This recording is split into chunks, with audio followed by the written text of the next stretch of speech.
Hey guys, John V from PhoneArena here. I'm doing a hands-on look at the Samsung Gear S2. This is the newest smartwatch from Samsung's camp, and we gotta say, it's pretty cool. And we know Samsung because they've been in the business of making smartwatches for some time. You had the original Galaxy Gear a couple of years ago, all the way to the newer offerings such as the Gear Live and also the Gear S. But with the Gear S2, they've taken a different approach, and it's something we really like. Seriously, it has the best design to date in a smartwatch. That's the honest truth, easily eclipsing recent offerings like the Moto 360, the Huawei watch, and yes, even the Apple Watch. This just has a beautiful design. Minimalist by nature and has also a sci-fi edge to it. It looks like it came from the future, but it's here now in the present, and the entire package is just gorgeous any way you look at it. It has a sturdy construction thanks to the all-metal chassis, and with that you get an IP68 rating to ensure that it's water resistant. The bands remove pretty easily. You just unhinge the clasp and out they come. However, it's only available with these rubbery bands, so it's good for casual wear or sporty events, but honestly it lacks that premium nature you get with traditional timepieces.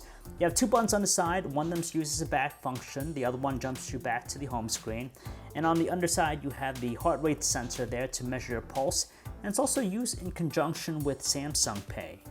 The other main standout with the design is the rotating bezel. It's an alternative to touch interaction. So similar to how the crown is used for the Apple Watch, this works with the Gear S2. So basically, you rotate the bezel either clockwise or counterclockwise to navigate through the UI.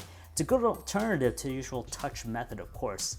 Now going into it, we were kind of concerned maybe it was going to be too responsive or maybe unresponsive, but luckily, when we tried it out, it was right there. It had a fair amount of fluidity, so it was smooth its operation, but whenever you would actually go ahead and rotate it, you would have some clicking moments too with it to ensure that it's still moving and doesn't really quite, have just a continuous movement to it. So it's pretty good in that way.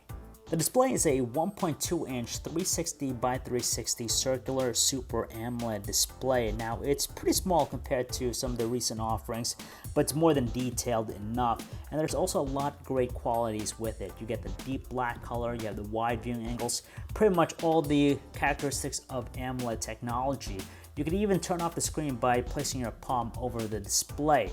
Now, we tested it out indoors and it looked pretty good, a good amount of iridescence. It didn't have too much saturation with colors.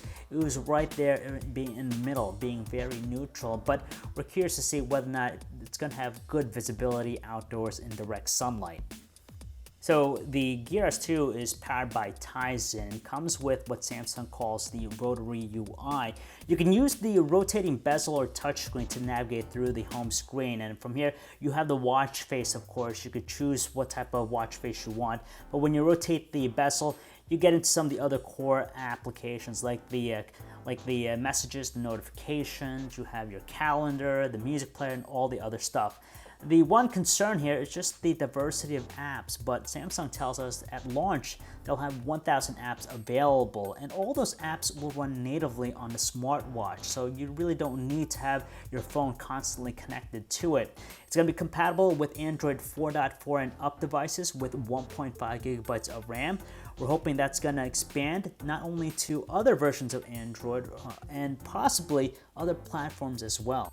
When you tether the Gear S2 to a smartphone, you'll get all your notifications and whatnot, but it also features built-in integrated Wi-Fi connectivity, so you could use it with that. And down the road, they will also come out with one with cellular connectivity for a truly untethered experience. Samsung clearly changed their reputation when it comes to smartphone designs when they introduced the Galaxy S6, and they're doing the same thing here with the Gear S2, because prior to this one, their smartwatch designs were unflattering to say the least, but this has the best design in a smartwatch to date. And on top of that, you have a smooth operation and a pretty good performance from what we've been seeing so far. It's going to be available starting in early October, but they haven't talked about pricing yet, and that's going to be interesting because right now it seems like $300 to $350 seems to be the ideal spot for most smartwatches. So hopefully this will fall into that category as well.